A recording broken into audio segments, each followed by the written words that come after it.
July 30th, 2007 is a day I almost died. On this particular warm summer day, almost exactly 10 years ago from this Sunday, my family and I were in Death Valley. And so we were driving through and decided we wanted to see the lowest point in the United States.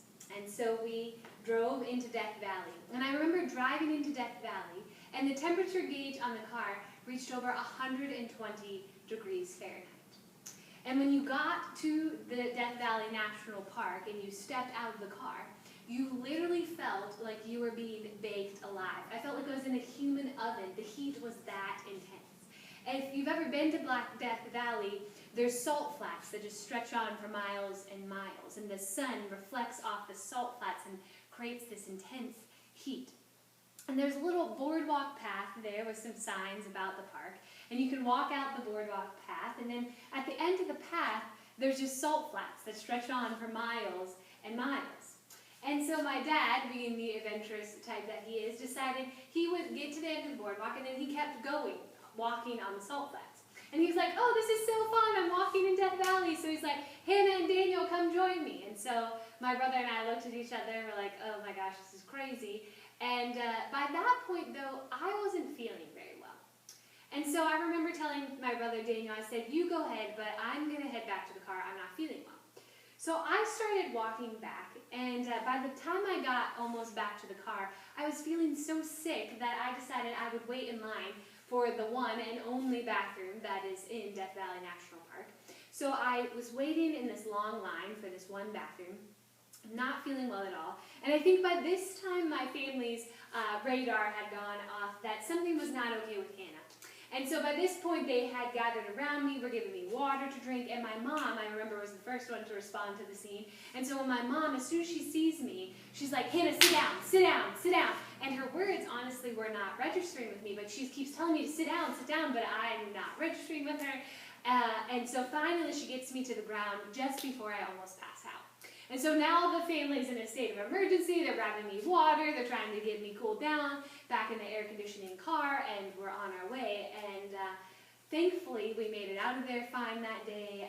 But I didn't feel well for the rest of the day. And later, I did some reading and realized that I had been encountering some of the first signs of heat stroke that day. That I had danced with death in the valley that day. I tell that story to you this morning because I think what that story does, for me anyway, is it reminds me of how easily our bodies alert us to physical thirst. In fact, that was my first sign of heat stroke, that I was extremely thirsty. I was so thirsty, but silly me didn't have any water with me while I was walking out towards the salt flats. So my body did its job and alerted me to my physical thirst. And our bodies seem to do a good job at doing that. But for some reason, it seems to be much more difficult to be aware of our spiritual thirst. And so this morning, we're going to begin the second sermon in our 4-week sermon series titled Thirsty, where we're going throughout the Gospel of John, looking at 4 passages that deal with physical thirst. But these passages don't just talk about physical thirst, but also highlight for us our spiritual thirst, or our spiritual need and longing for Jesus. Last week we talked about Jesus at the wedding in Cana in Galilee and all those thirsty wedding guests. And we talked about how Jesus showed us that profound yet simple truth that God is a God of abundance. And so today, through the story of the woman at the well, we're going to talk about our spiritual thirst for Jesus. And it's my hope that we too will come to the well this morning, to encounter Jesus and to allow the conversation with Jesus to go to a deeper level. You see, in John chapter 4, Jesus is traveling and he's thirsty from his travels. And the scripture tells us that his disciples went into the village to buy food, which means they probably took the pouch that travelers carried with them to draw water from the well with them into town. And so Jesus didn't have any means to draw water from the well, but his thirst led him to the well, and so he's sitting there in need of water.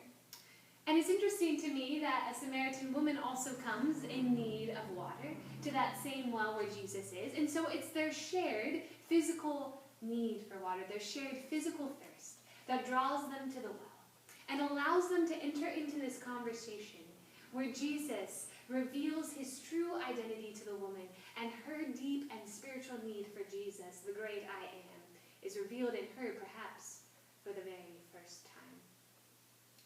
So Jesus begins this conversation with the woman at the well on a very shallow surface level by saying to the woman, "Give me a drink," focusing on their shared physical thirst.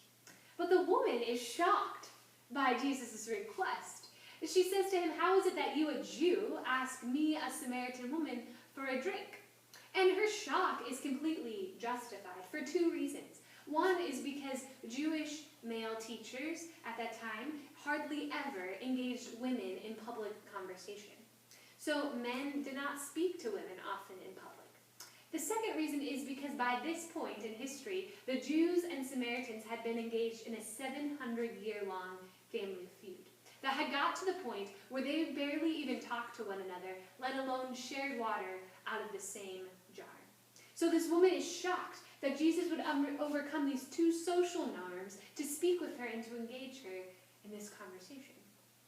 Acknowledging her shock, Jesus says to her, "If you would know who it is who is asking you for a drink, you would have asked him and he would have given you living water." Already, Jesus is taking the conversation to a deeper level. No longer is this conversation simply about physical thirst, but now it's about spiritual thirst and this woman's need for the living water, the abundant Spirit of God that Jesus has to offer her. However, this woman is not quite tracking with Jesus, and understandably so, because to the woman's ears, the phrase living water could also mean running water, or water that was from a spring. And so, of course, the woman is confused how in the world this thirsty traveler who doesn't even have a bucket to draw water from the well, how could he possibly offer her running water from a spring? How could he possibly be greater than her father, her ancestor Jacob, the famous father of the 12 tribes of Israel? But in the midst of her doubt, Jesus says to her, "Anyone who drinks from this water will be thirsty again. But the water that I give to you will become in you a spring, gushing up into eternal life." And Jesus is saying, I'm not talking about running water from a spring. What I'm talking about here is living water, the abundance of God's Spirit that I want to give to you that will gush up within you to become a fountain into eternal life. But the woman's still not understanding the direction that this conversation is going. And I can't really blame her. If I thought Jesus was offering me physical water so that I wouldn't have to keep coming back to the well day after day to draw water, I would want that too. But as their conversation continues, it eventually reaches the point where Jesus says to the woman, "Go call your husband." And the woman says to Jesus, "Well, I don't have a husband." Jesus says, "You're right. In fact, you've had 5 husbands. And the man that you're currently living with is not your husband." And here now, in this moment, this woman, standing in front of Jesus, realizes that her deepest vulnerability has been exposed. Her past and her present is now exposed in the presence of Jesus. And I think that perhaps for the very first time in her life, she became aware that there was a deep need in her, much deeper and much greater than any physical water could satisfy. And as the dialogue between Jesus and this woman continued, it eventually reached the point where Jesus said to this Samaritan woman, "I am." That Jesus revealed his true identity to this woman at the well. That he is the great I am, the Messiah, the very presence of God with us, that is here to meet this deep spiritual thirst the woman has for him. This conversation that began on a very surface, shallow level about physical thirst has come to this deepest point, where the woman's deep spiritual need for Jesus has been revealed, and Jesus' true identity as the Messiah, the great I Am, has been revealed. And that here in this moment, this woman is ready to receive the abundance of God's Spirit that Jesus has to offer her. And my friends, I think this morning we can relate to the woman at the well. Because I think many times in our lives we too have conversations with Jesus. But often those conversations remain on this surface, shallow level. You know, we may or may not say our prayers before a meal or before we go to bed at night, but often we just mutter empty words, and nothing actually means anything to us, and our relationship with Jesus remains shallow. We never allow it to go deeper, to become aware of our deep spiritual need for him, to become aware of Jesus' true identity as the great I Am in our lives. You know, we may even come to church on a Sunday morning and sit in the pews, but we might simply just go through the motions and mutter the words and never become aware of this deep spiritual thirst we have for Jesus. Until something happens in our lives that allows us to encounter Jesus, to become aware of our deep need for him, to become aware of his identity as the great I Am in our lives. For me, one such encounter with Jesus was when I was at Messiah College. And I remember one day there was a conference, and the main speaker was Eric Samuelson, who is a famous Christian artist and writer. And Eric, at this conference, shared with us his devotional practice that he does every morning. Eric shared that every morning, when he does his devotions, he pours 2 cups of coffee.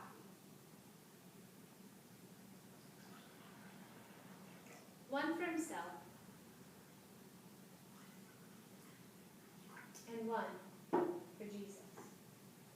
And then Eric simply sits at his breakfast table doing his devotion, drinking his coffee, and picturing as if Jesus was a real person sitting across from him at the table, that he can have this relationship with. Eric said the funny thing is that Jesus never drinks his cup of coffee, so Eric always drinks his second cup of coffee cold.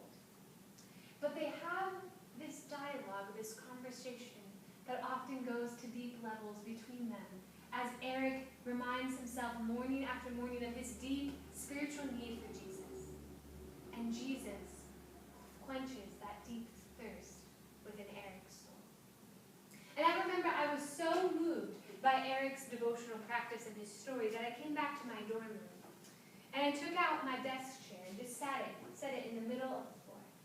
And I knelt before the chair, just praying, pouring out my heart to Jesus, weeping, becoming so aware of my deep need for Jesus, and realizing his identity as the Lord in my life.